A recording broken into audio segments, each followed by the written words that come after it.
Acaranya akan kita rekam, kita masukkan di YouTube, Pak. Akan kita upload di YouTube. Pak Eka, apakah sudah bergabung? Belum kali. Belum, masih minum dulu. Tadi sudah ngobrol-ngobrol lama. Oh ya, saya ready Pak. Mohon maaf tadi belum ngabarin, saya udah nunggu. Oh, sudah baik. Oh, sudah ya. Saya tinggal nunggu dari dimulai acara. Saya mohon maaf ya. Oke, jadi ini kita gabung dengan kita Pak, perwakilan Pak Dir, ada Pak Wadil 3, Pak Chandra Irawan, Pak Wadil di bidang kerjasama. Selamat pagi, Pak. Mungkin kita mulai aja kali Pak ya. Oke, monggo Pak. Monggo silakan. Kalau dari akuntansi selain Bu Nurul, apakah ada yang bergabung? Bu Desi, Pak Indra? Belum ya? Mungkin baru Bu Nurul ya kayaknya. Nggak apa lah. Iya, sepertinya belum ada Pak. Belum ada ya, mungkin ada sibukan. Mungkin nanti Pak. Kita mulai aja kali Bu ya. Pak Eka, siap Pak Eka ya? Insya Allah. Bismillahirrahmanirrahim. Alhamdulillah. Oke, langsung kita mulai mahasiswa sekalian. Ini posisi sudah jam 9:30. Nah, jadi jadwalnya itu 9:20. Nah, kita mundur 10 menit sudah. Kita mulai saja. Assalamualaikum warahmatullahi wabarakatuh. Waalaikumsalam. Alhamdulillahirrahmanirrahim. Puji syukur kehadirat Allah Subhanahu Wa Taala, Tuhan Yang Maha Esa. Kita pada pagi hari ini dengan media daring Zoom dapat bersua dalam sebuah event yang sangat berharga menurut saya, yaitu kuliah tamu atau guest lecture dari praktisi sekaligus juga yang sekarang akademisi pada mata kuliah Matematika Keuangan yang kebetulan saya ampu untuk subtopik literasi matematika keuangan. Matematika keuangan ini adalah sebuah mata kuliah yang diambil oleh mahasiswa Prodi Perbankan dan Keuangan dan juga akuntansi perpajakan pada awal tahun atau di semester pertama. Dengan kode mata kuliah PK109 dan PK104 dan AP109.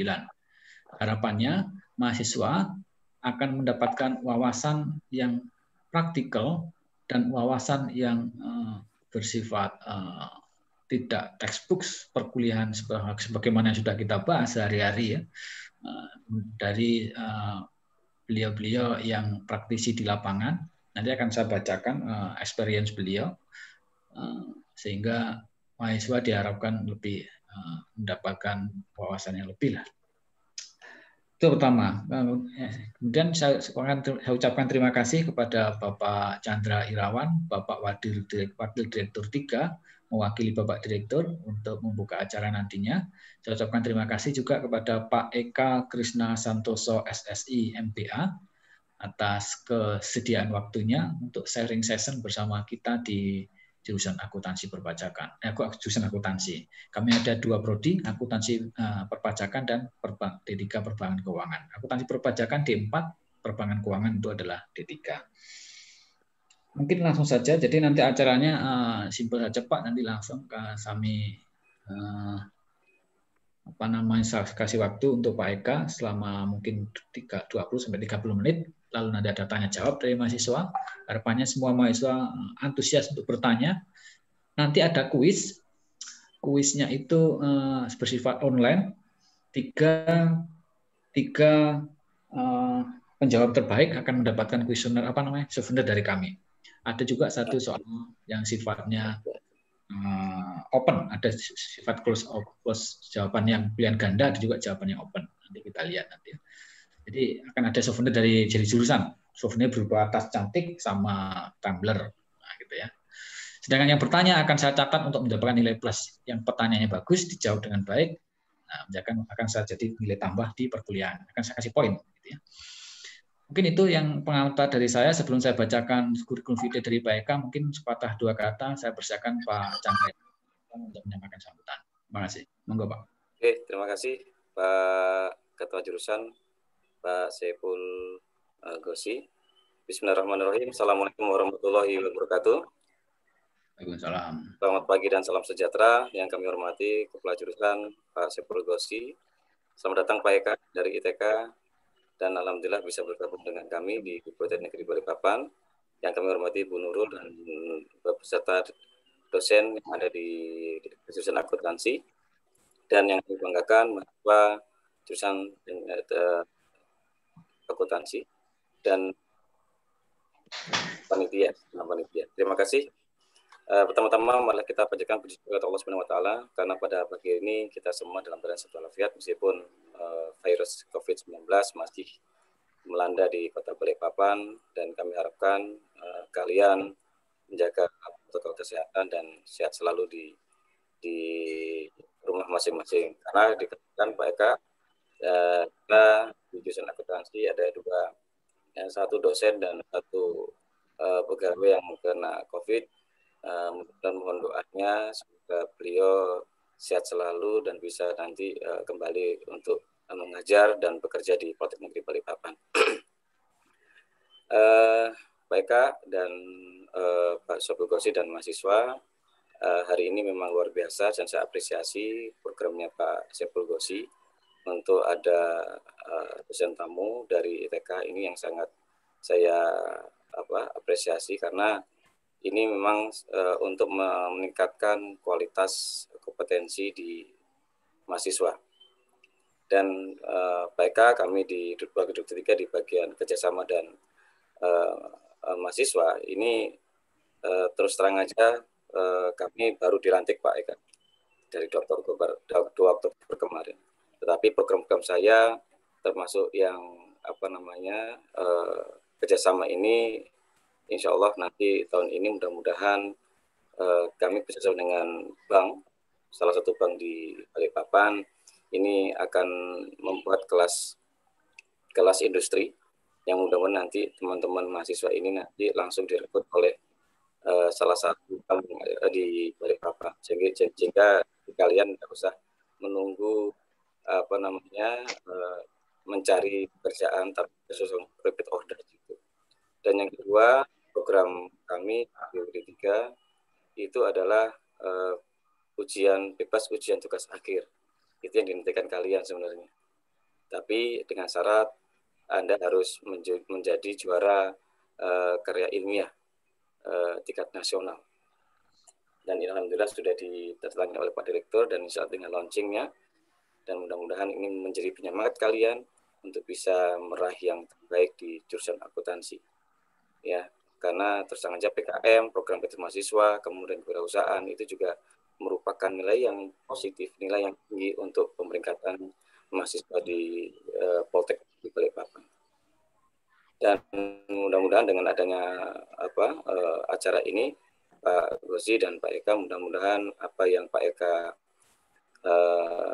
sharingkan ilmunya, mudah-mudahan banyak bermanfaat untuk masyarakat kami, dan mudah-mudahan bisa menjadikan amal ibadah buat Pak Eka dan Pak Sobulgosi untuk mencerdaskan anak bangsa, terutama di Politeknik Negeri Balikpapan. Sebelum saya tutup dengan mengucapkan Bismillahirrahmanirrahim, acara dosen tamu yang diselenggarakan oleh Ketua Jurusan Akuntansi dan bersama mahasiswa secara resmi saya buka. Terima kasih. Wassalamualaikum warahmatullahi wabarakatuh. Dan saya mohon maaf Pak Sobulgosi dan Pak Eka karena saya masih UAS dan saya mohon izin live di grup. Terima kasih Pak Sobulgosi dan Pak Eka bersama mahasiswa jurusan akuntansi. Terima kasih. Mohon maaf sebelumnya. Terima kasih Pak Chandra. Terima kasih sekali lagi. Oke, itu tadi sepatah 2 kata-kata dari Pak Chandra. Jadi ada info bebas TA itu menarik. Jadi sekali lagi kalian yang nanti pengen tidak terbebani dengan TA, berprestasilah di PKM 5 bidang. Nanti ada PKM 5 bidang, nanti akan tahu nanti pas mungkin udah pernah dengar dari kakak kalian ya, PKM 5 bidang itu proposal yang didanai oleh kementerian. Lolos PKM 5 bidang bebas TA loh. Tidak usah pusing-pusing. Saya tunggu Pak. Nanti kita aturan di jurusan nanti kita juga sedang bangun itu Pak. Jadi siap. Modelnya. Oke, terima kasih Pak Chandra. Mungkin selanjutnya Pak Eka, Pak Saiful mohon izin. Terima kasih. Mohon semoga lancar acaranya. Terima kasih. Oke, terima kasih Pak Eka. Sebelum Pak Eka akan menyampaikan materinya, akan saya bacakan dulu ya mahasiswa.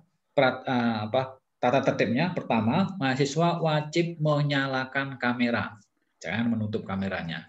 Kedua, bagi mahasiswa yang mungkin mau ada keluar ke toilet atau apa, silakan tidak usah WA ke saya, tapi cukup izin ke chat roomnya Zoom, bahwa saya ada izin Pak mau ngangkat jemuran dulu misalkan, boleh silakan ya.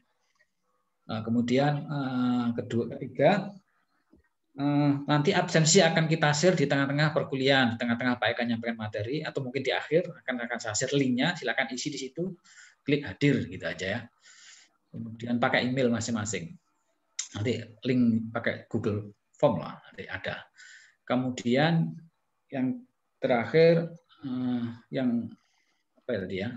Jadi seperti itulah ya. Jadi nanti asalnya di akhir-akhir. Mungkin itu aja. Kalau ada yang perlu ditanyakan nanti bisa ditanyakan teknisnya lebih lanjut di kemudian waktu. Kemudian, oh ya, sama saya bacakan.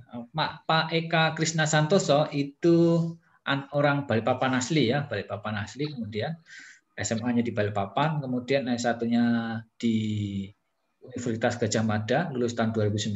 Ini saya bacakan ini di link beliau. Kemudian setelah lulus 2009, beliau berkarir di Bank Mandiri tahun 2010 sampai dengan 2013. Jadi di UGM beliau jurusannya matematika Pak Eka ya? Betul Pak. Matematika, kemudian berkarir di Bank Mandiri 2010 sampai 2013, kemudian di Bank Muamalat 2013 sampai dengan 2018 sebagai Business Development Manager and Brand Manager, jadi sudah kepala cabang beliau.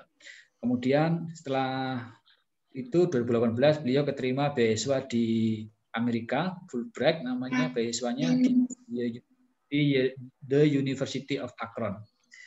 Saya pikir itu pengalaman kelas beliau. Jadi beliau asli lulusan SMA Balikpapan. Kalian pun anak Balikpapan mestinya juga bisa berkarya seperti beliau, ya. Jadi motivasi seperti bagi kalian semua. Memang itu yang bisa saya sampaikan. Monggo Pak Eka untuk bisa di-sharekan apa yang mau di-share. Terima kasih. Waktu dan tempat saya persilakan, Pak. Baik, terima kasih Pak Fauzi atas kesempatannya. Alhamdulillah. Assalamualaikum warahmatullahi wabarakatuh. Terima kasih pada Pak Fauzi, Bu Nurul, dan dari Pak Chandra atas kesempatan hari ini, juga kepada teman-teman mahasiswa di Poltek Balikpapan, gitu ya. Alhamdulillah saya senang ketemu di sini. Kenapa? Karena sebenarnya kalau secara posisi saya tinggalnya di Kilo 8, jadi sebenarnya nggak jauh, gitu kan. Turun. Kalau ada acara masih bisa turun. Sebentar aja, 5 menit nyampe Poltek. Jadi, tapi karena pandemi ya udah kita di sini aja, gitu kan ya. Baik, dan juga udah terima kasih kepada Pak Fauzi sudah mengenalkan sedikit kepada saya. Insya Allah ini akan buat saya sih nggak akan terlalu formal kan ya, karena masih ada kebawa hawanya dari waktu kerja di bank. Jadi apa namanya, kalau ada kata-kata yang kurang nyaman, saya mohon maaf gitu ya. Tapi nanti teman-teman saya open kalau teman-teman ada yang mau tanya gitu ya. Itu yang saya harapkan, teman-teman lebih banyak bertanya daripada saya menjelaskan gitu ya. Karena nanti bisa sampai jam 11 malam gitu ya. Oh, nggak gitu ya. Oke, jadi teman-teman di sini kita akan cerita gitu ya tentang literasi matematika keuangan di era ekonomi digital gitu ya. Di sini ada nama saya, nanti juga ada teman-teman kalau mau copy link di sini ada link untuk LinkedIn saya gitu ya. Ya, mohon maaf, ini kalau di tempat saya ada feedback, kalau di tempat teman-teman gimana ya? Lancar aja? Baik aja? Udah nggak deh. Sip. Lancar, baik. Pak, lancar. Alhamdulillah. Ya.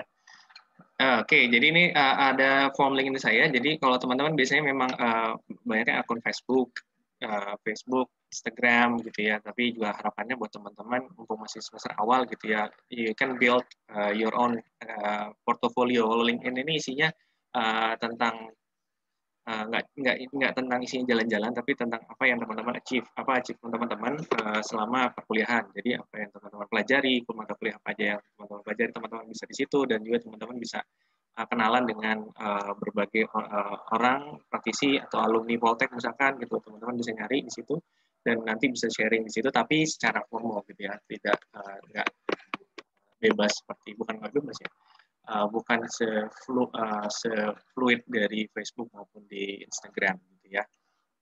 Tapi saya juga ada Instagram, teman-teman kalau mau follow silahkan di sana ya. Ada 2 di situ, LinkedIn dan Instagram. Ini contoh account LinkedIn saya. Jadi teman-teman sudah nanti kalau nanti mau kerja kan sudah mau bikin CV nih gitu ya. Nah, LinkedIn ini kalau teman-teman ngisi datanya, dia udah bisa bikinkan CV buat teman-teman. Jadi teman-teman nggak perlu bikin dari scratch lagi. Teman-teman nyicil, ibarat kata 3 tahun ini nyicil CV teman-teman gitu. Ya, skill apa aja gitu kan ya. Terus nanti pengetahuan teman-teman untuk apa aja. Nanti teman-teman bisa taruh selama di LinkedIn. Nanti setelah bahkan sekarang kan update kalau yang saya dengar, saya belum bisa valid bahwa nanti teman-teman SDM atau HR atau human capital itu kadang-kadang nyari yang ada human capital-nya gitu ya. Jadi yang human capital-nya itu lihatnya tuh dari account LinkedIn-nya teman-teman, bukan dari CV-nya teman-teman aja, tapi dari LinkedIn. Dia punya LinkedIn nggak? Terus dia post-nya apa aja selama di situ. Jadi teman-teman bisa di sana. Oke. Terus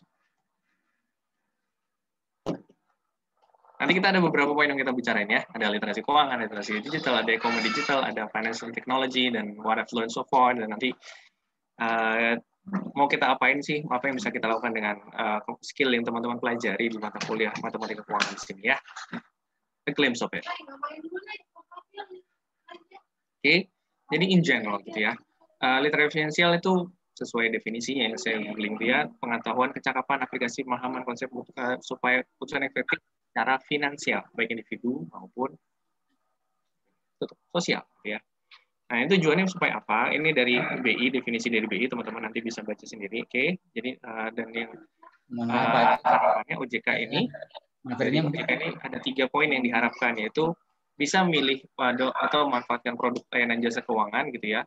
Yang kedua, kemampuan dalam perencanaan keuangan yang baik dan terhindar dari aktivitas investasi dan instrumen yang nggak jelas. Gitu ya. Karena banyak tuh sekarang akun-akun yang menawarkan pembiayaan atau pinjaman tapi nggak jelas. Gitu ya. Kenapa? Dia itu menyasar kepada orang-orang yang nggak punya literasi keuangan. Jadi nggak ngerti. Ya intinya sih, gampangnya dia seorang orang tuh memiliki kemampuan literasi keuangan apabila dia tahu kemampuan finansial dia seberapa besar, kemampuan dia men-absorb pinjaman atau pembiayaan seberapa besar, gitu ya, berapa besar dari yang dia miliki, keuangan yang dia miliki, sehingga dia bisa berinvestasi, berapa banyak yang dia bisa investasikan, resiko apa saja yang bisa diabsorb dari dia. Nah, itu yang diharapkan dengan literasi keuangan ini. Bukan cuma sekedar dapat gaji belanja gitu ya, enggak, tapi uangnya bisa diapain sih? Salah satu caranya adalah yang diajukan dari dari OJK ini adalah menyediakan taman bacaan masyarakat, taman baca masyarakat gitu, supaya apa? Teman nanti belajar tentang keuangannya, finance-nya di sana. Jadi itu, oke. Nanti kita ada bahas.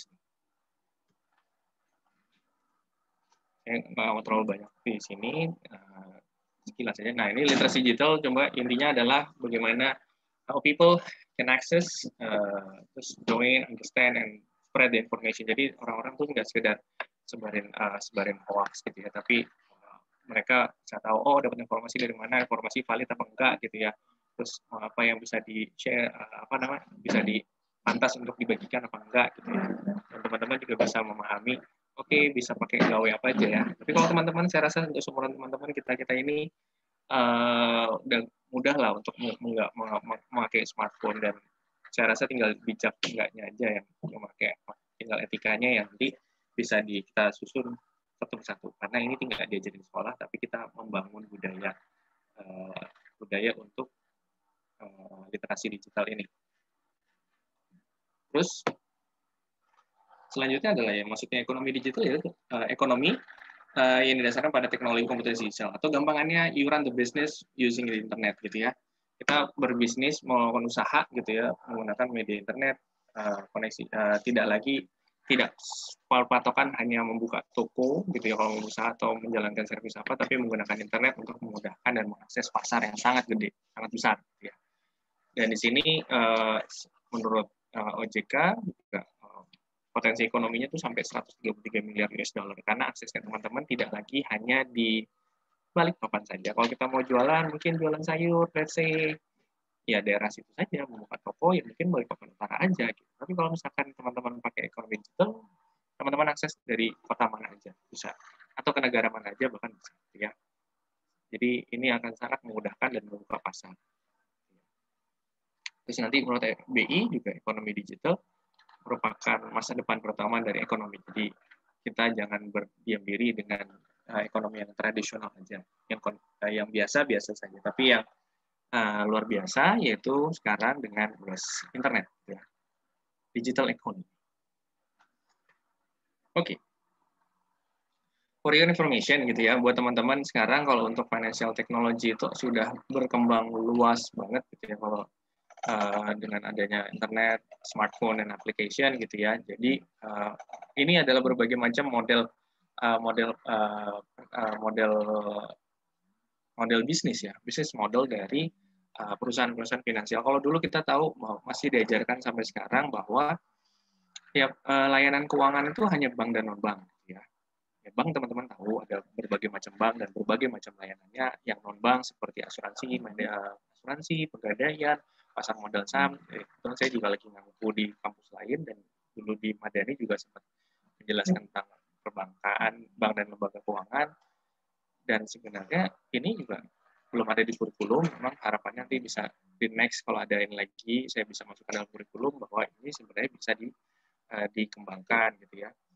Bahwa contoh misalkan dulu perbankan melayani jasa pembayaran gitu ya. Fintech bisa memberikan jasa pembayaran juga gitu ya. Bank dulu melayani remittance gitu ya. Remittance itu kiriman uang luar negeri, tapi sekarang orang nggak perlu ke bank untuk bikin remittance-nya. Pakai layanan dari fintech, perusahaan fintech aja udah. Jadi digital wallet, e-money banyak banget yang sudah menyediakan.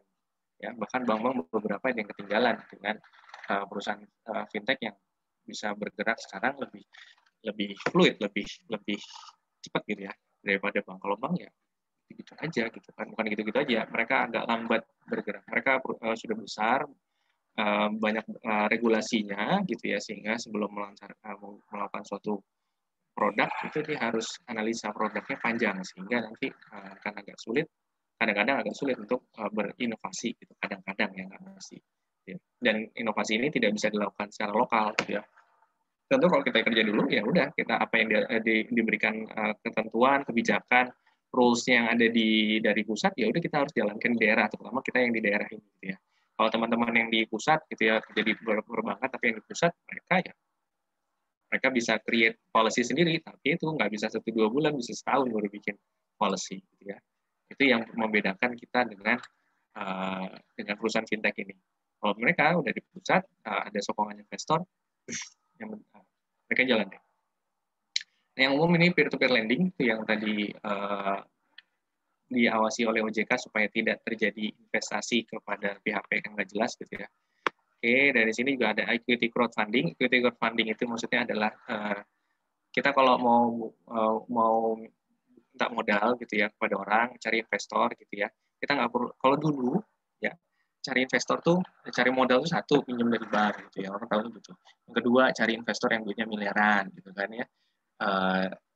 Dan itu agak sulit ternyata kan. Ternyata bisa kita pakai namanya equity crowdfunding. Maksudnya equity crowdfunding ini teman-teman bikin usaha, let's say bikin PT atau bikin CV gitu ya, lalu modalnya dibentuk dalam bentuk share atau saham dari pemilik saham. Jadi kayak ada 10 orang urunan sejuta gitu pun dapat 10 juta jadi modal untuk membangun usaha awal. Nah, itu contoh nanti hasil untung ruginya dibagi gitu ya. Namanya equity crowdfunding. Nah, tapi kan nggak cuma nyari 10 orang ini, kalau kita manual kan agak repot ya. Sekarang pakai teknologi jadi jadi bisa semua orang bisa akses untuk equity ini gitu, untuk bersama-sama aku mau invest di perusahaan ini gitu kan ya, aku mau invest di perusahaan sana gitu. Jadi orang-orang bebas bergerak memilih perusahaan mana yang mau diinvest, dan kita pun bisa bebas memilih investor yang mana yang mau invest ke kita. Itu gunanya menggunakan teknologi. Dan masih banyak lagi inovasi-inovasi yang tadinya tidak ada di mana? Tidak kebayang gitu ya. Tidak kebayang Tapi sekarang bisa gitu ya, bisa kepake. Seperti aggregator, mulai dari aggregator sampai verification technology, bahkan ada tax and accounting gitu ya. Ini saya berharap sih, karena yang tax dan accounting ini saya masih mempunyai kelemahan, yaitu nggak tabah mengisi daftar isian pajak gitu ya, dan menghitung pajak gitu ya. Harapannya kalau ada tax and accounting application gini, mereka yang bisa berinovasi di keuangan digital, jadi setiap transaksi, misalkan let's say tax and accounting ini mereka membaca rekening koran dari si nasabah gitu ya. Dengan membaca rekening koran di nasabah, mereka bisa tahu berapa teksnya, berapa nanti bisa langsung generate laporan tanpa harus input manual satu-satu gitu ya. Harapannya gitu ya. Karena kalau melihat dari pengalaman dulu, kalau misalkan pengajuan pinjaman atau pembiayaan di bank itu ya mereka harus bikin, kalau perusahaan gitu mereka harus bikin laporan keuangan, dan UMKM, perusahaan kecil itu kalau bikin laporan keuangan tuh yang ada sakit kepala dulu gitu kan ya, apalagi kalau yang nggak ada bagian accountingnya gitu ya. Ada yang ada bikin accounting, kadang-kadang juga salah gitu ya. Apa namanya? Jadi kalau dengan adanya tax and accounting application ini ya, jadi si customer ini tinggal melihat transaksi. Jadi kadang-kadang kalau kita mau minta bikin laporan keuangan tuh ya, ini hard truth-nya adalah hard truth maksudnya kenyataan yang pahit adalah kalau teman-teman marketing atau relationship manager dari perusahaan bank itu kalau mendekati perusahaan kecil, let's say 3,5 miliar gitu ya, mereka omsetnya 3,5 miliar setahun gitu ya, tapi laporan keuangannya nggak ada. Kenapa ya? Karena mereka ngerjainnya sendiri, yang ownernya yang jual. Jadi mereka cuma apa ya? Mereka cuma punya rekening koran gitu ya. Mbak, tolong bikinin dong laporan keuangannya, saya punya kwitansi, saya punya rekening koran, tolong bikinin laporan keuangan. Nah, itu yang agak repot, sehingga nanti kalau ada ini tinggal si aplikasi tinggal nge-scan, harapannya nge-scan laporan keuangan, jadi nanti laporan keuangannya bisa tergenerate langsung jadi laporan keuangan yang valid dan akurat, sehingga nanti bisa memperlancar aplikasi di mana, aplikasi pinjaman atau pembiayaan di bank misalkan, atau misalkan laporan ke mana, ke Dijen Pajak dan segala macam itu udah bisa valid gitu ya. Oke, harapannya seperti itu. Ya, nanti kalau ada yang mau nanya-nanya kita bahas satu karena coba bentar. Dan juga ada yang terakhir tadi untuk investasi ya. Nah, ini sekumpulan perusahaan yang bergerak di bidang financial technology se-Indonesia, ini baru Indonesia ya. Yang mendata adalah Fintech Singapore. Jadi semua macam-macam, dan ini perusahaan yang ada di Indonesia gitu ya. Dan nanti belum lagi yang di luar negeri banyak lagi gitu ya. Contoh teman-teman. Jadi sudah mulai banyak. Kalau Balikpapan ya segitu, nggak, yang mana sih kita tahu nggak banyak kan. Tapi kalau di seluruh Indonesia ternyata banyak. Nah ini buat teman-teman yang saya pahami so far, kalau misalkan kenapa financial literacy ini itu important, karena satu, kalau teman saya lihat dari pengalaman saya interaksi dengan beberapa nasabah gitu ya, kalau business owner mereka successful karena mereka financial literate, mereka paham tentang uang mereka, bagaimana cara mereka, oke, saya mau buka project baru, saya mau alokasikan sekian miliar atau sekian juta, 100 juta, itu saya mau spend sekian. Nah itu mereka tahu tuh, kalau yang successful ya, mereka tahu, oke, saya punya uang sekian, saya bisa untuk operasional sekian, saya bisa buat project baru sekian dan segala macam. Oke. Terus nanti juga money maker itu nggak harus business owner ya. Jadi misalkan dia itu perusahaannya hanya titip-titip aja gitu ya. Maksudnya titip. Jadi kalau misalkan teman-teman contoh yang ada, kalau misalkan teman-teman pernah ke Grogol itu kan produk pabrik sawit. Kebun sawitnya banyak gitu ya. Jadi mereka hanya sebagai maklar gitu ya. Jadi mereka tahu cara ngaturnya gitu kan ya. Saya dapat dari petani berapa banyak gitu kan, saya bisa jual kepada si pabrik berapa lama, terus jeda yang maksudnya kan masukin ke pabrik kan nggak langsung cash, nggak langsung bayar, itu juga pabrik akan proses dan nanti let's say sebulan kemudian baru dibayarkan. Nah itu bisa jadi duit gitu kan ya. Tapi dengan catatan mereka tahu, oh saya bisa ukur berapa lama, sehingga dengan uang sekian saya bisa ukur berapa banyak yang saya harus setorkan, dan itu bisa ngatur, itu money maker ya. Atau misalkan fast growing entrepreneur, kalau entrepreneurnya itu dia sekedar jual tapi dia nggak tahu ongkos produksi dan segala macam, ya dia nggak akan tahu, bisa diblok lah, ya, namanya usahanya gitu. Kalau dia taunya jual gitu kan ya. Tapi dia nggak tahu biayanya berapa. Nah itu yang apa namanya, yang harus dimiliki oleh fast grower entrepreneur gitu ya. Terus ada money savvy individual gitu ya. Dan money savvy itu jadi kasus saya yang di Bank Muamalat ini, kalau misalkan dia nggak ngerti cara planning duit gitu ya, planning uang mereka gitu, mereka akan sulit untuk berangkat haji. Kenapa? Kalau berangkat haji di Balikpapan nantinya berapa? 25 tahun. 25 tahun. Itu kalau sudah 25 juta. Nah, 25 jutanya aja belum dapat gitu, apalagi nunggu 25 tahun. Seperti itu. Jadi kalau dia money savvy ini bisa nih gitu ya. Terus buat tambahan so far gitu ya. Jadi untuk kenapa, apa maksudnya sih mengunjungi perpustakaan di Amerika gitu ya? Kenapa? Karena juga sama dengan saran yang dikasih OJK itu menyediakan taman bacaan masyarakat gitu ya, supaya nanti mereka financial literate. Jadi jangan asumsikan bahwa kalau di Amerika itu semuanya orang financial literate, paham dengan keuangan. Enggak juga gitu ya. Tapi untuk belajar gitu. Perpustakaan di sini. Kita baca buku, pinjam komik, lagi ya, pinjam DVD gitu kan ya, enggak gitu ya. Tapi mereka perpustakaannya menyediakan layanan untuk mengajarkan tentang financial literacy. Oke, keuangan Anda sekian, cara menghitung keuangan Anda sekian, menghitung pajak pun dibantu di perpustakaan gitu ya. Hitung pajak berapa sih gitu, dibantu di sana. Di sini belum. Mudah-mudahan nanti ada ya. Nah itu di sini makanya melihat dari pengalaman perpustakaan tersebut, saya ngomongin kalau kecepatan bilang ya, biasa sih kecepatan. Oke, jadi saya di sini di rumah juga menyediakan taman bacaan masyarakat kecil-kecilan gitu ya. Kenapa? Karena saya lihat di sini orang kalau untuk minat baca, apalagi untuk belajar financial literacy itu masih minim gitu ya. Maunya kerja aja, kerja, sekolah gitu, sekolah tapi belajar tapi nggak financial literate gitu ya. Jadi budaya bacanya harus dikembangkan dulu nih. Makanya saya mulai dari sini namanya kita namain ruang baca Taman Surga gitu ya. Instagramnya ada ruang baca _Taman Surga. Kita bikin supaya anak-anak tuh budaya membaca. Harapannya nanti orang tua juga bisa mulai membaca buku, terbiasa baca buku. Kalau dia biasa baca buku, belajar tentang matematika keuangan, belajar tentang akuntansi, nanti belajar pajak, it will be so much easier. Ya. Nah, ini juga saya pernah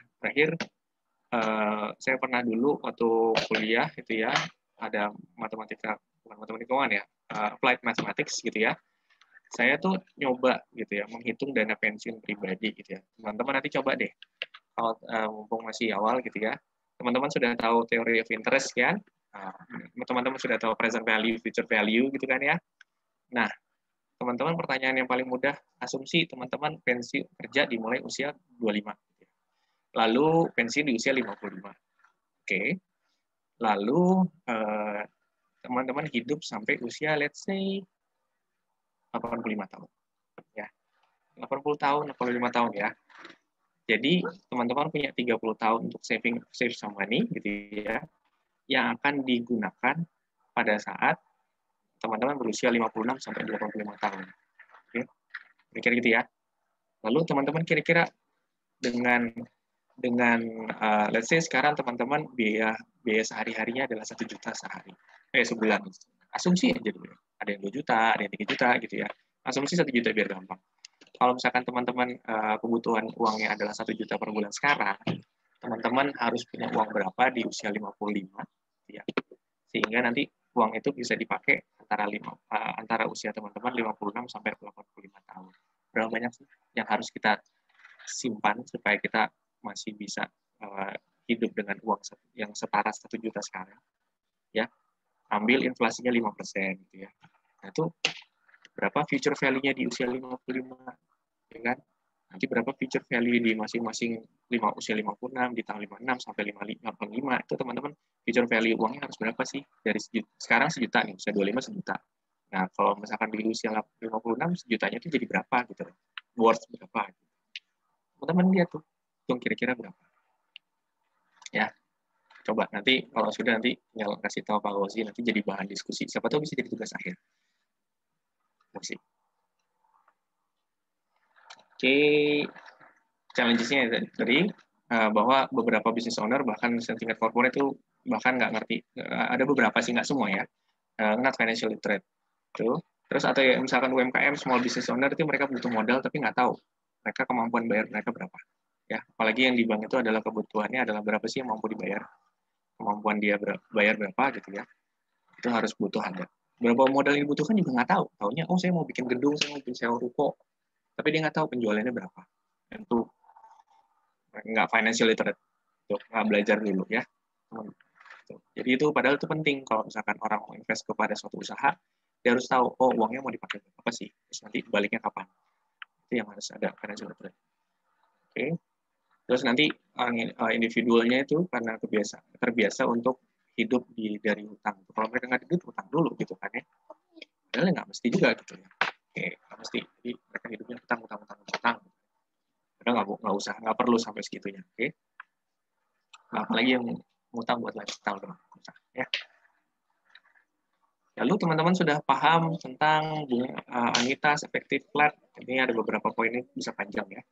Jadi contoh misalkan pengambilan kredit biayaan, teman-teman tahu oke, kalau dalam bank itu nanti berapa ya angsurannya, berapa nanti proxy kredit kalau teman-teman ngambil di konvensional gitu ya.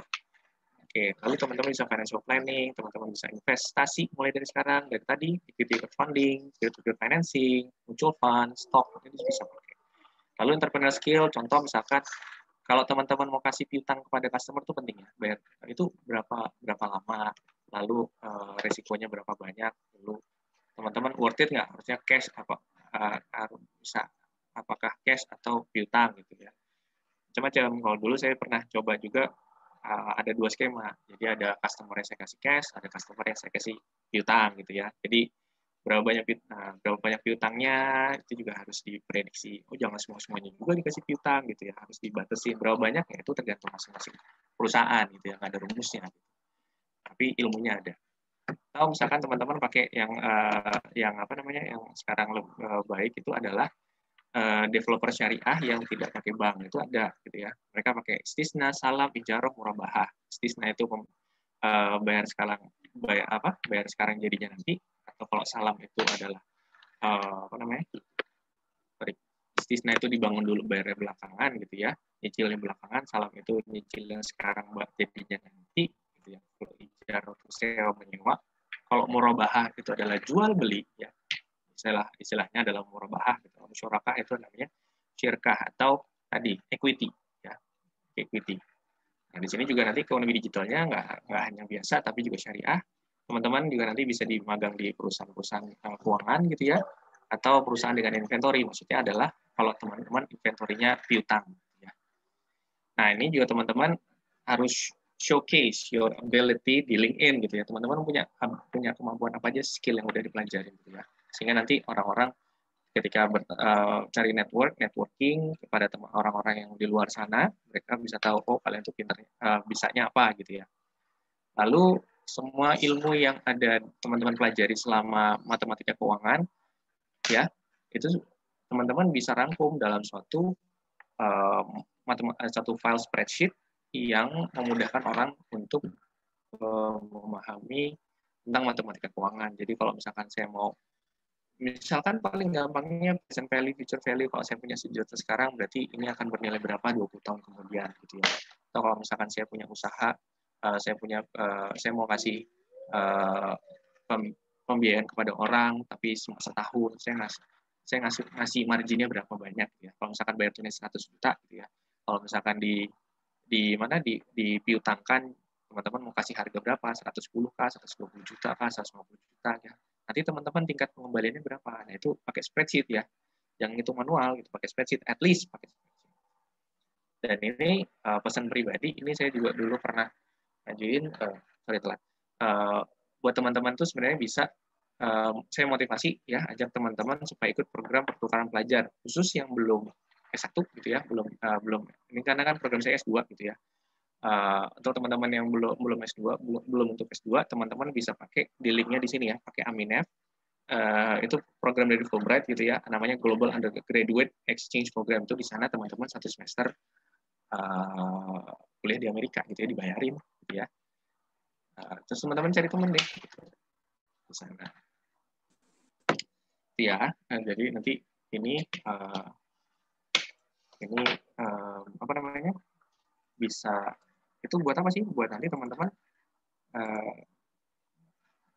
bisa kayak gini nih, bisa cari teman baru, ya, bisa sharing-sharing.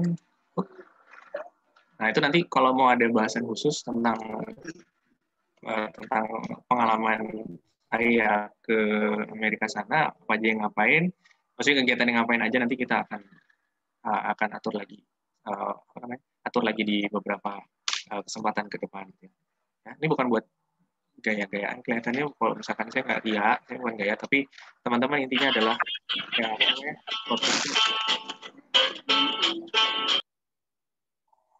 ya intinya adalah teman-teman punya experience baru, teman-teman punya view baru, insight baru, ya. Ini ketemu dosen-dosen di sana gitu ya. Cara belajarnya baru, beda. Jadi nggak cuma di balik papan aja gitu ya. Oke. Orang balik papan tapi mindsetnya luar negeri gitu ya. Itu pesan sih dari saya. Oke, nanti kita bikin acara lagi. Kalau teman-teman berminat silakan. I will be happy to share it with you. Oke, saya rasa sih teman-teman silakan bertanya. Apa sudah ada yang bertanya? Oke, makasih Pak Eka. Mungkin sambil jalan. Mahasiswa mungkin ada yang mau mengajukan pertanyaan awal? Silakan.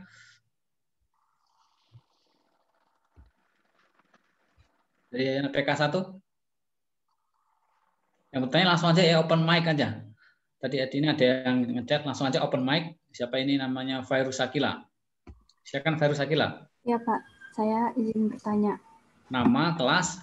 Nama saya Virus Akila dari kelas 1 PK2. Izin bertanya, apakah vintage juga bermanfaat bagi perekonomian negara atau hanya meningkatkan kemajuan perekonomian masyarakat? Terima kasih.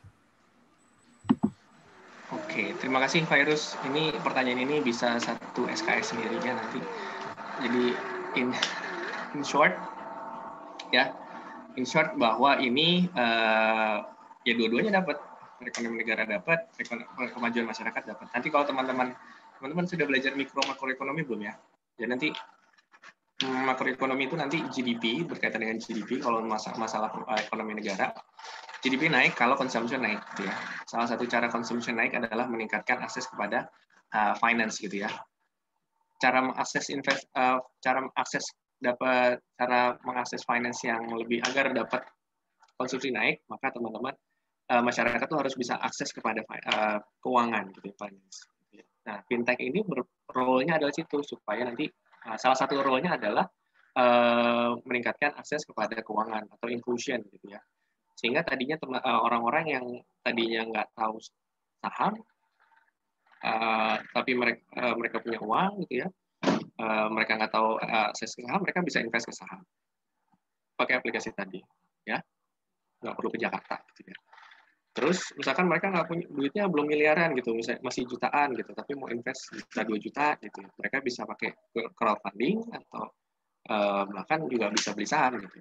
Kalau bisa teman-teman misalkan gitu ya, gampangannya gini, kalau misalkan teman-teman ikut equity crowdfunding, teman-teman menaruh modal kepada suatu usaha kan jalan tuh, usaha aja jalan, investasi, mereka mengeluarkan overhead cost, mereka akan mengeluarkan biaya awal untuk memulai usaha, itu udah pembelanjaan, konsumsi gitu ya. Nanti teman-teman ketika dia mengeluarkan produk baru, orang-orang akan konsumsi kepada perusahaan itu. Ya udah, konsumsi naik. Konsumsi naik, perekonomian negara in general naik. Kemajuan ekonomi masyarakat, harapannya dua-dua. Harapannya gitu ya. Dengan adanya fintech gitu ya. Jadi orang-orang bisa akses kepada keuangan sehingga nanti mereka bisa gampangannya misalkan belanja yang paling gampang adalah belanja transfer dana. Transfer dana ada biayanya kan? Ada biaya transfernya gitu. Biaya transfer itu juga kan jadi pendapatan dari si penyedia jasa. Kalau penyedia jasa dapat duit, mereka akan bisa mengeluarkan berbelanja tenaga kerja. Belanja tenaga kerja berarti apa? Ada gajinya. Kalau ada gaji, orang bisa digaji, berarti orang akan konsumsi lagi. Ada konsumsi kebutuhan sehari-hari. Nah itu ya yang gampangnya kalau kita lihat ekonomi masyarakat. Fintech itu untuk ekonomi masyarakat, kayak gitu tadi. Gitu ya. Nggak sekedar dari transfer antar bank. Transfer antar bank 6.500, tapi kali berapa juta orang yang kali yang transfer. Itu bisa buat satu cabang. Satu cabang apa? Bikin satu ruko 550 juta. Ya. Terus nanti interior 500 juta lagi interiornya. Terus nanti belanja pegawai sebulannya let's say 30 juta, 50 juta, kali 12, 600 juta. Udah banyak gitu ya. Yang bisa multiplier effect-nya nanti dapat. Jadi kalau makin ada inovasi, makin baik. Kira-kira gitu kan. Semoga menjawab ya. Ini general dulu. Nanti kalau ada yang teman-teman mau nanya spesifik juga boleh. Silahkan. Oke, mungkin yang lain? Ada yang mau bertanya? Silakan. Izin bertanya, Pak. Ya, silakan. Silakan. Nama saya sebut nama, kelasnya. Nama saya Pramesti dari kelas 1 PK2. Saya mau bertanya, literasi finansial kan sangat penting untuk dipahami, tetapi kebanyakan pekerja itu langsung memilih untuk bekerja saja, asalkan work hard dibandingkan untuk berliterasi tentang finansial, padahal literasi tersebut bisa dijadikan sebagai dasar patokan. Bagaimana solusi agar ilmu hasil minat berliterasi dan skill yang ingin dicapai seimbang? Karena literasi finansial juga sangat penting untuk dipahami, tapi mungkin beberapa orang memilih untuk langsung bekerja saja. Terima kasih. Oke, siap. Terima kasih, Mbak Besti. Jadi, masalah financial literasi ini orang boleh bekerja, boleh usaha, juga boleh ya. Nggak ada masalah. Yang penting bagaimana dia mengatur uangnya dan nanti bisa dia planning gitu ya. Satu contoh yang kurang baik adalah ketika yang saya tahu ya, ketika ada seorang yang baru lulus sekolah SMK gitu ya, sekolah lah SMK D3 atau 1 gitu ya, dapat pekerjaan gajinya UMR gitu ya. UMR let's say di Indonesia di Balikpapan 2,2 juta gitu, let's say itu saya nggak tahu berapa. Nah, apa yang dilakukan pada itu hak maksudnya, tapi masalah gini, itu ada hak masing-masing orang untuk mempergunakan uangnya gitu ya. Tapi saya rasa ini opsi yang kurang bijak. Jadi dari gaji UMR tersebut, let's say 2,2 juta gitu ya, 1,5 juta sudah dipakai untuk mengangsur pembelian motor, kendaraan roda 2 gitu ya, 1,5 juta selama 1,5 tahun kemudian, 1,5 tahun 18 bulan. Jadi sisanya berapa ya? Asumsi tinggal 700.000.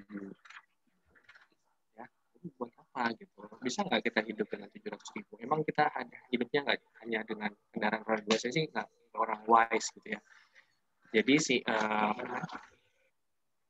orang-orang boleh kerja, orang-orang silahkan kerja, orang-orang boleh menikmati gajinya, orang-orang boleh menikmati pendapatannya, either mau usaha, mau gaji karyawan, sebagai karyawan dapat gaji silahkan. Tapi yang penting bagaimana dia tahu, padahal 2,2 juta itu bisa kan satu, dia bisa investasi di usahanya orang, 1 jutanya gitu kan, atau 1 jutanya dipakai untuk di reksadana. Nanti dari 1 juta nanti dia bisa kumpulkan sehingga uangnya 12 juta plus return-nya gitu ya. Return-nya nggak mesti dari bunga, dari jual beli nilai mutual reksadananya yang dapat gitu. Atau dari sekarang 1 juta beli barang nanti dijual lagi. Boleh seperti itu, atau misalkan atau bahkan nanti ada social investment, social lupa namanya kan. Islamic social finance itu bahkan mereka dari 2,2 juta kita bisa diajarkan untuk berapa yang dizakatkan, berapa yang disedekahkan gitu kan ya. Berapa yang teman-teman bisa berikan kepada orang tua, itu kan nanti ada apa namanya? Ada manfaat lebihnya yang tidak terhitung di matematika keuangan. Nah, itu dengan matematika keuangan kita bisa wise untuk membelanjakan uang gaji kita walaupun UMR gitu ya. Misalkan UMR gitu ya. Udah bisa buat zakat, bisa buat sedekah, bisa buat investasi gitu ya. Ketimbang sekedar konsumsi. Konsumsi boleh, tapi ya diatur lah. Kira-kira seperti itu. Jadi bebas ya. Maksudnya bebas, itu hak masing-masing untuk harta itu diapakan. Kalau dalam Islam juga gitu kan, harta itu sifatnya hak masing-masing orang. Rezeki itu hak masing-masing orang untuk membelanjakan. Tinggal paham apa enggak gitu ya. Jadi caranya teman-teman buat ngajarinnya apa? Nanti misalkan bikin taman belajar masyarakat, taman bacaan masyarakat, teman-teman datang ke sekolah. Let's say di sini ada SMK 2 yang punya jurusan perbankan, itu teman-teman ngajarin di situ. Jadi kita bisa mengajarkan planning seperti apa. Itu mulai dari yang hal-hal kecil aja. Kira-kira gitu, Pak. Boleh ditanyakan lagi, Pak. Baik, terima kasih Pak Eka. Terima kasih dari PK2, PK1, PK3 atau sih? Permisi, izin bertanya. Ya, silakan nama, kelas. Ya, sebelumnya Assalamualaikum warahmatullahi wabarakatuh. Selamat pagi semuanya. Perkenalkan, nama saya Puji Rahayu dari kelas 1 PK3. Jadi saya ingin bertanya nih kepada Pak Eka. Dari pembahasan tadi bahwa tidak hanya OJK memiliki peran penting dalam peningkatan sosialisasi terkait literasi keuangan maupun digital. Ini pertanyaan saya, Pak, bagaimana sih cara atau peran kita sebagai mahasiswa dalam meningkatkan pentingnya literasi keuangan maupun literasi digital, mengingat kita sebagai mahasiswa itu paling dekat dengan lingkungan masyarakat. Itu saja, Pak. Pertanyaan. Terima kasih. Baik, terima kasih kembali, Puji. It's a very nice, great question.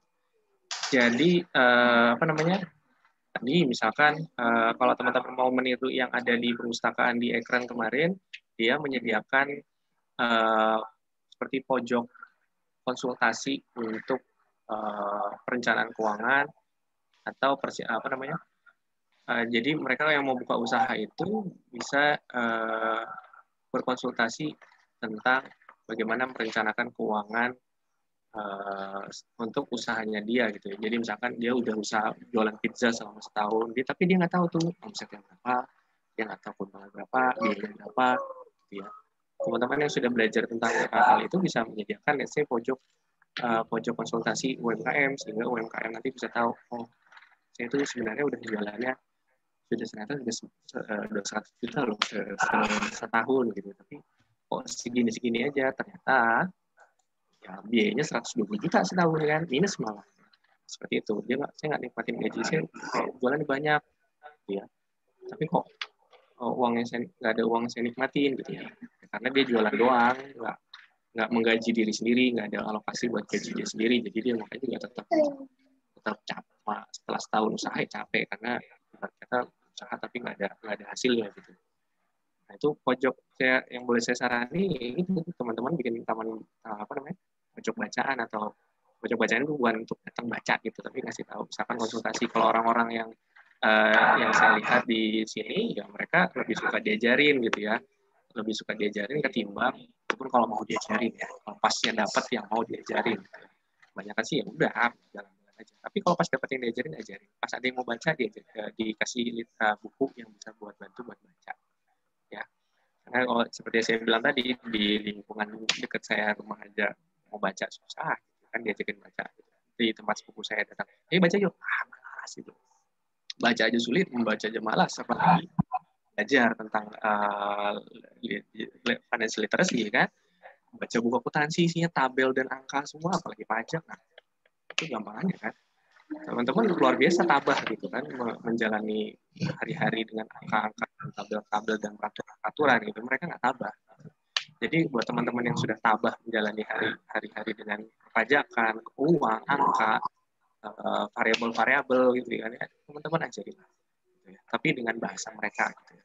Jangan teman-teman, oh kita harus ada namanya teori interest gitu. Nah, ajarinnya udah, oh ya sehari berapa sih penjualan gitu, berarti sebulan berapa, berarti setahun teman-teman bantu hitung berapa, oh ya berapa gitu. Terus nanti teman-teman ambil data lagi, pengeluarannya bapak berapa sih gitu kan, apa aja yang dikeluarkan, A, B, C, D, E, ya udah Pak kita hitung sama-sama. Oh ya Pak, nih gampangannya ya, penerimaan berapa, pengeluaran berapa, udah ada selisihnya nggak gitu, Pak nggak ada selisihnya berarti rugi gitu kan, rugi Pak nggak ada selisihnya, oh iya Kak gitu kan. Kadang-kadang orang cuma keluar doang gitu kan, masuk satu keluar nggak terhitung. Itu yang masih jadi butuh dituntun, kalau mau saya bilang sih dituntun satu-satu. Warga itu UMKM juga gitu, mereka butuh tuntunan. Kalau saya saran, kalau teman-teman punya teman UKM, memang setahun pertama mereka fokus produk, jualan dulu, punya pasar, sehingga nanti mereka tahu sebulan itu bisa berapa juta dari penjualan mereka gitu. Setelah itu nanti mereka review, hitung biayanya berapa, penerimaannya berapa. Gitu. Kadang-kadang kalau UKM itu kalau sudah disedotin utung-utungan dulu, sakit kepala dulu, nggak jadi jualan. Gitu ya. Boleh dibikin planning dulu. Oke, targetnya teman-teman sebelum mulai. Oke, saya mau jualan ikan. Saya punya tambak, saya punya jualan ikan, ikan gitu ya. Oke, berarti dalam 1 bulan saya biaya pakannya berapa gitu kan? Biaya pakan habis juta gitu. Berarti saya harus jualan berapa? Minimal 1 juta dong ya. Tapi kalau jualannya let's say bisa 2 juta, 3 juta kan ada uang yang disimpan untuk diri sendiri, untuk biaya pakannya seperti itu. Ini bisa target. Setelah setahun jualan 2 juta, 2 juta, 2 juta, 2 juta. Setelah setahun di review, oh bener nggak sih kita sudah ngelakuin ini, biaya yang bener berapa, apakah cuma pakan doang 1 juta, kan nggak akan ada tambahan. Jadi itu contoh. Kalau misalkan mau pakai mau investasi, saya mau investasi di tambak Anda dong gitu ya. Ya 1 juta bisa dapat berapa gitu kan.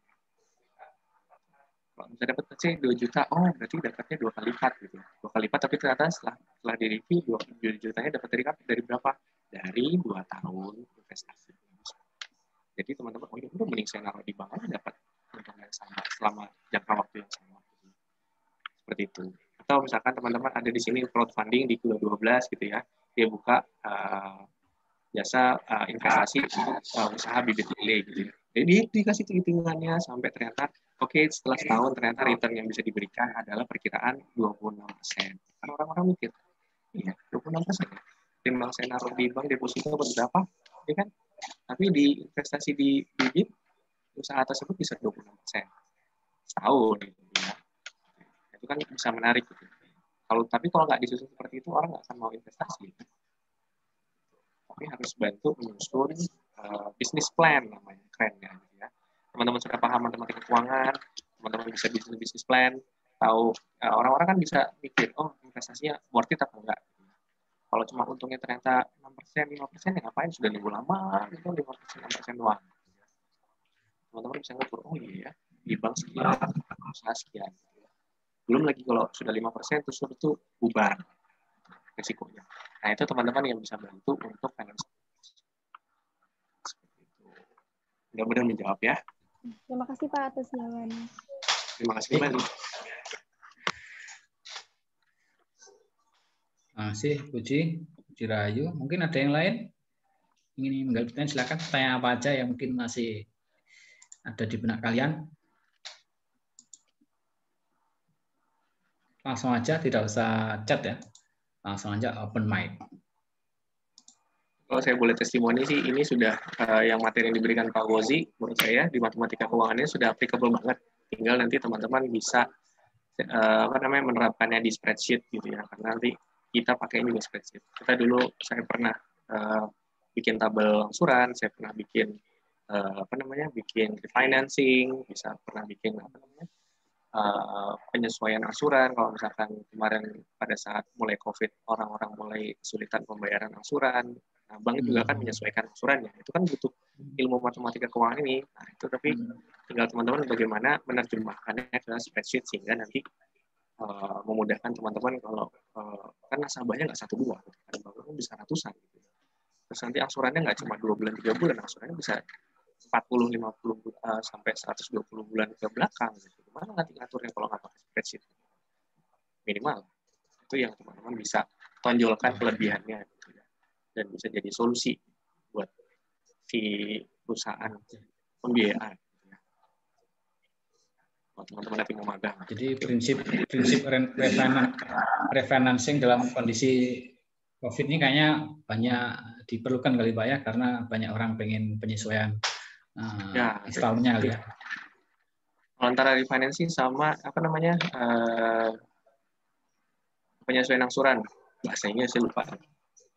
Jadi penyesuaian angsuran dengan kemampuan. Jadi dulu bisa ngangsur 2 juta, sekarang mampunya cuma 500.000. Nah itu dari sisi banknya seperti bagaimana, apakah bagaimana cara ngaturnya seperti itu. Refinancing ya. Itu prinsip refinancing, betul Pak. Anak-anak sudah kita kasih bekal itu, cuma ya karena semester awal kadang-kadang sudah semester akhir itu dipanggil lagi di TA-nya kadang-kadang ya semoga tidak lupa lah ya. Apalagi ini belajarnya ini daring nih Pak, jadi sendiri belajar daring itu, makanya motivasi dari masing-masing mahasiswa itu menentukan sekali sebelum itu didapat. Motivasi terbaik adalah kalau sudah kecemplung di kerjaan. Nanti kalau teman-teman nanti kecemplungnya di magang gitu kan. Nah, kalau udah kecemplung ngerasain tuh kena tugas dari perusahaan harus selesai dalam selesai misalkan ada 20 nasabah selesai dalam 1 hari. Nah, itu juga lumayan sakit kepala sih. Karena udah itu tuh makanya selisih ya gitu kan. Pokoknya di situ. Jadi kita gitu ternyata nggak sesuai dengan ketentuan yang diharapkan dari pusat. Itu yang jadi kendala. Kalau dipikir-pikir, dulu tinggal thread, tinggal drag and drop thread selesai. Nah, itu nggak juga ternyata begitu selesai thread di review lagi, nggak cocok gitu. Misalkan nggak sesuai atau misalkan apalagi nanti di akad merubah harga jual beli nggak boleh harus sama gitu kan ya. Jadi konsep syariahnya juga nanti bisa dikenalkan oleh teman-teman nanti supaya nanti bisa bisa ada alternatif untuk, karena sekarang orang lebih aware dengan keuangan syariah gitu ya. Maunya keuangan syariah tapi belum literate ke keuangan syariah ya, seperti itu. Mereka masih membandingkan dengan di konvensional segini gitu. Beda gitu ya. Beda caranya, beda konsekuensinya gitu ya. Seperti itu. Yang kalau teman-teman bisa paham dari matematika keuangan ini bisa base-nya bagus, nanti kalau teman-teman masuk ke syariah finance itu juga udahlah, yang lain kipai. Ya. Baik, Pak Eka, terima kasih. Mungkin suara saya apakah dengar? Terdengar. Halo? Ya, terdengar, Pak. Maaf tadi. Karena tadi kayaknya sedang ada trouble sedikit tadi sebentar. Tapi jelas sampaikan Pak Eka tadi menarik tadi tentang bahwa pressure yang sesungguhnya itu ada di dunia kerja. Kadang mahasiswa itu dikasih tugas pressure dikit saja sudah ngeluhnya ke sana kemari. Mereka tidak sadar bahwa nanti di dunia kerja itu pressure-nya itu dibandingkan dengan perkuliahan sakit juga lebih tinggi. Dan kalau mahasiswa itu bekal di perkuliahan itu sudah banyak, terbiasa dengan hal-hal yang baru yang dipelajari, nanti di dunia kerja adaptasinya akan lebih gampang. Tapi itu salah satu poin dari Pak Eka tadi. Tambahan satu lagi Pak, tadi saya bilang kalau misalkan satu lagi Pak, tadi saya bilang 20 angsuran dalam sehari itu bisa jadi nggak lancar ngitungnya. Tambah lagi begitu kita udah selesai, udah bagus sesuai ketentuan, ternyata nasabahnya nggak setuju. Nah, itu salah satu lagi poin yang teman-teman nanti harus hadapi gitu ya. Teman-teman sudah ngatur angsuran dengan sedemikian hingga udah sampai malam, sudah sampai kopi entah berapa, make final entah berapa, tapi ternyata begitu sampai di nasabahnya nggak bisa. Jadi itu yang harus juga dilakukan. Capek-capek ngitung, pakai aplikasi kesana kemarin, tahu nggak disetujui nasabah ya? Nggak disetujui nasabah. Itu kondisi itu berarti mungkin di analisis kredit kali Pak Eka ya?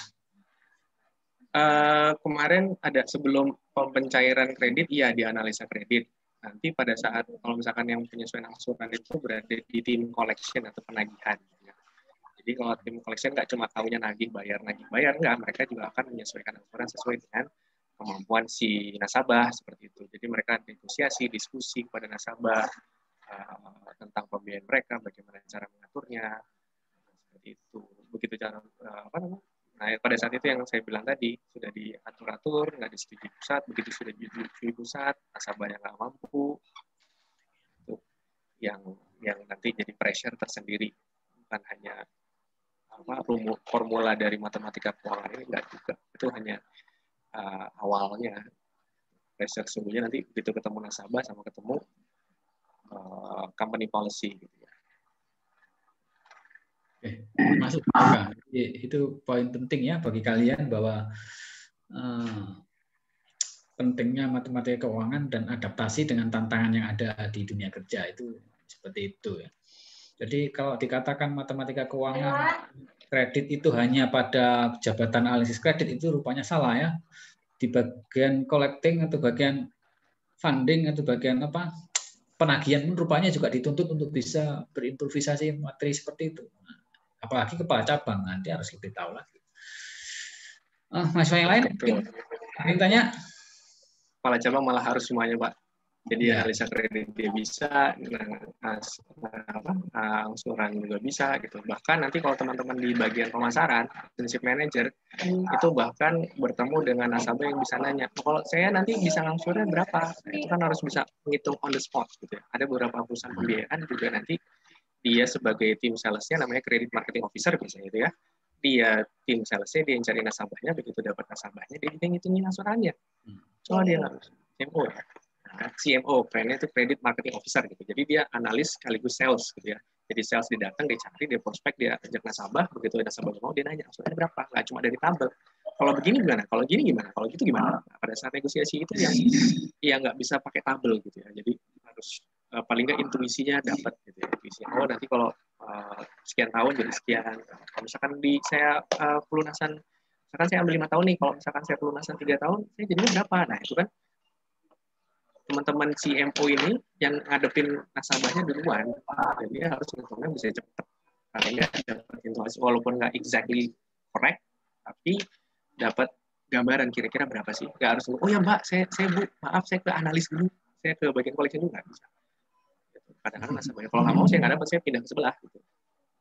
Pressure lagi kan. Jadi itu yang jadi tantangan buat teman-teman. Jadi dapat paling nggak setelah teman-teman tahu formulanya, teman-teman bikin spreadsheet, setelah nanti teman-teman bikin spreadsheet, nanti teman-teman bisa adjustment-nya itu yang teman-teman latih gitu ya. Oke, kalau sudah pembiayaan 5 tahun, 3 tahun pelunasan, sisanya kira-kira berapa? Itu yang teman-teman harus bisa. Dan itu tantangan dan itu permintaan dari customer gitu ya. Bukan dari perusahaan lagi. Baik, terima kasih Pak Eka. Sangat informatif sekali dan aplikabel sekali apa yang disampaikan Pak Eka. Kebetulan juga mahasiswa sudah sempat belajar bagaimana prinsip refinancing. Jadi kalau misalkan tahu-tahu cicilan yang disetting 20 tahun KPR-nya di tengah jalan, mereka ingin melakukan penyesuaian atau mungkin ada tawaran dengan bunga yang lain di bank yang lain, ada penaltinya, nah sebagainya, kita sudah belajar itu. Cuman ya harapannya mahasiswa nangkep itu ya.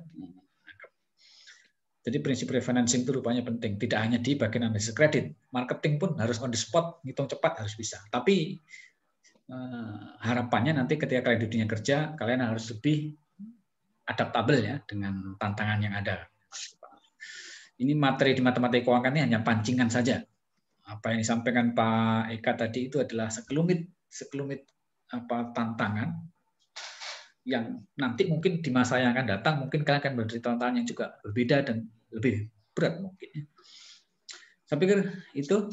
Terima kasih Pak Eka. Ada lagi yang mau ditanyakan? Ada yang mau didiskusikan? Nanti ada link kuis yang sudah Pak Eka buat. Ada 5 soal di situ. Akan saya share nanti. Silakan diisi. Bagi yang jawabannya paling baik, tiga jawaban terbaik akan itu gradingnya otomatis Pak Eka ya. Ya, betul. Kalau yang kuis nanti grading otomatis. Otomatis. Jadi antara kelas langsung ketahuan betul atau salahnya. Tapi kalau kelima misalkan betul semua, sama-sama betul semua, nanti siapa yang paling cepat? Nah, kan pasti ada yang paling cepat. Nanti biar kita kasih itu Pak Eka, kita ada sedikit souvenir lah. Ada tas sama.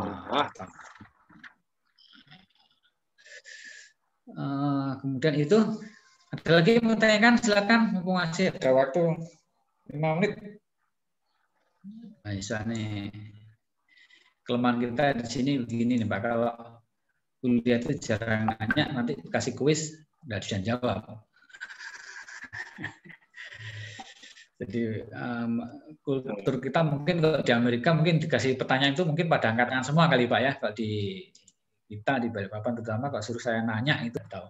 Tapi dulu saya waktu jadi mahasiswa juga gitu juga kali ya. Kita nanya itu rasanya ada beban berat itu mau nanya itu saya takut pertanyaan saya ini nggak mutu atau apa itu kadang-kadang gitu kali ya.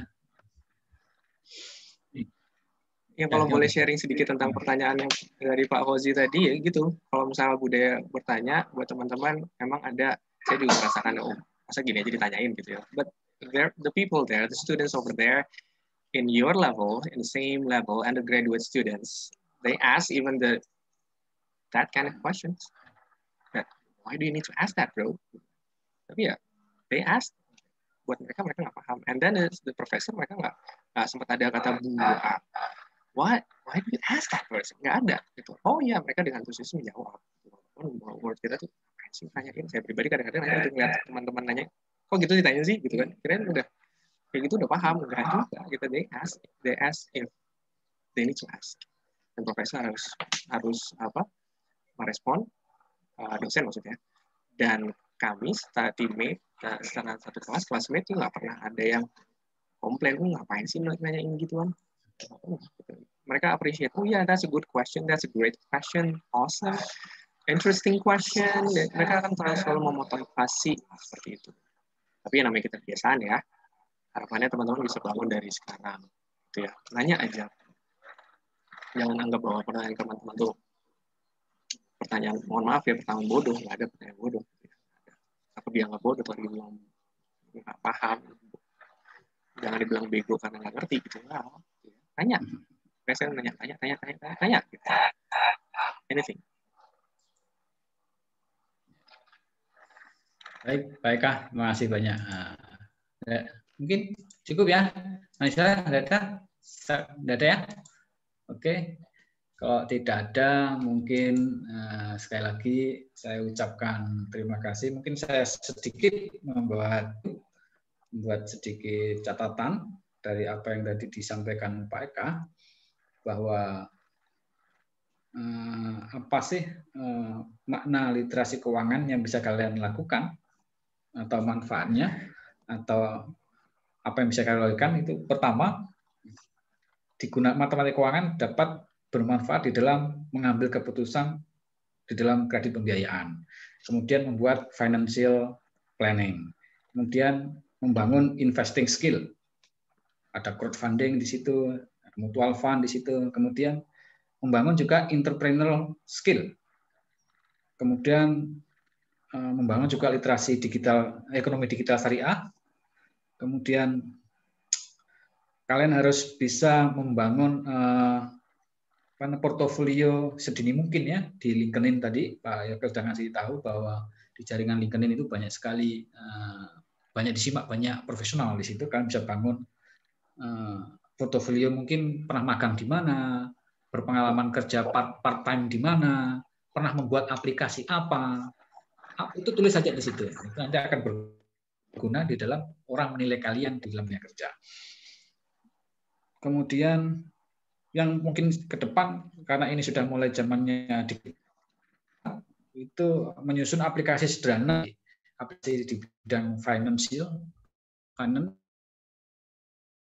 itu juga sebuah, tidak harus anak IT yang punya literasi IT bagus, bisa passion bagus di situ, bisa lah kalian berinovasi di situ ya.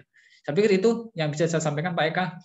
Dengan segala keterbatasan yang ada dalam pertemuan kita kali ini, saya mengucapkan kami dari jurusan akuntansi, mewakili mahasiswa dan juga beberapa dosen, manajemen juga, mengucapkan terima kasih atas waktu yang disediakan Pak Eka Krishna Santoso.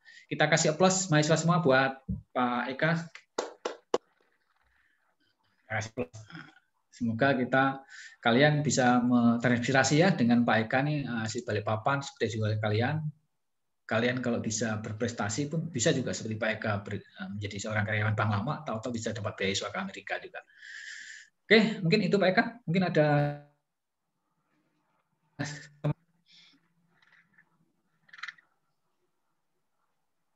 koneksinya kurang bagus ini. Gimana Pak? Gimana Pak Eka? Suara saya bisa disimak. Apakah ada closing statement atau kalimat penutup? Closing statement. Kalau ada closing statement boleh 2 jam lagi Pak.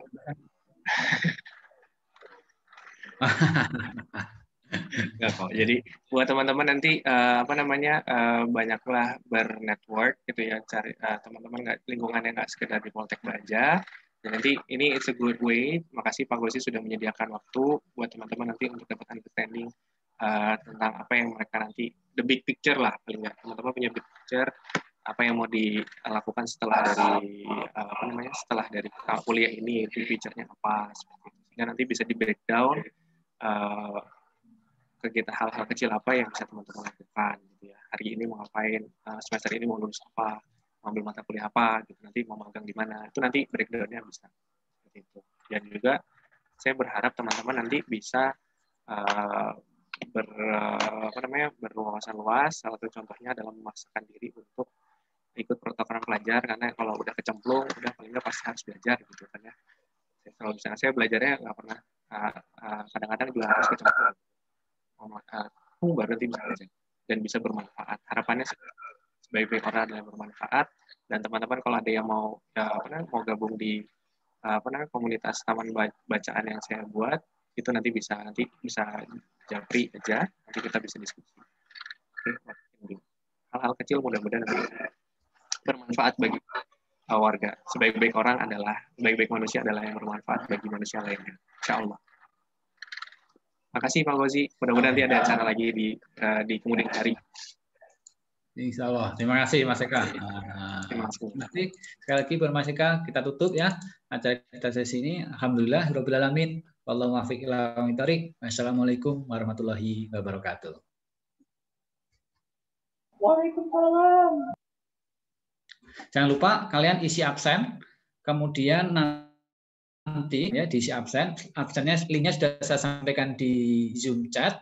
Kemudian nanti ada kuisnya linknya akan saya sampaikan di masing-masing grup WA. Di masing-masing grup WA secara bersamaan akan saya kirim link kuis.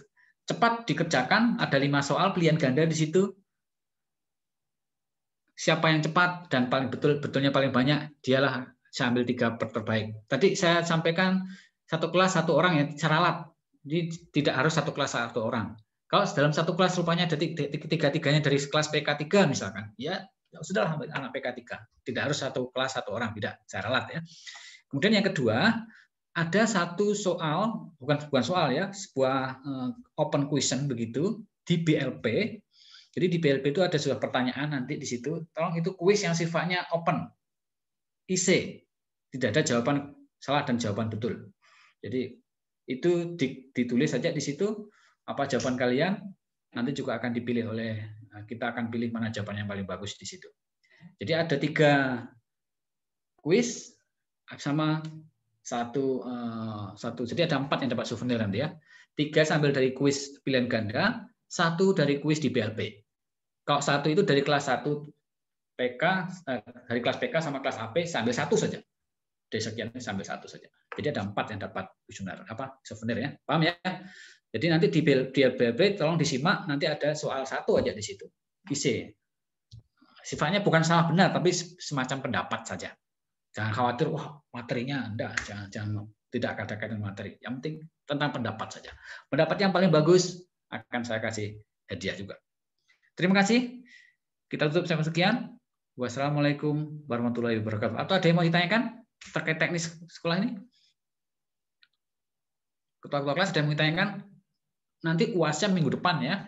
UAS minggu depan kemungkinan masih pakai BLP. Tapi kalau nanti saya pertimbangkan kalian harus datang ke kampus atau bagaimana, nanti akan saya infokan lebih lanjut. Sementara UAS-nya saya pakai BLP. Oke, saya tutup ya. Terima kasih.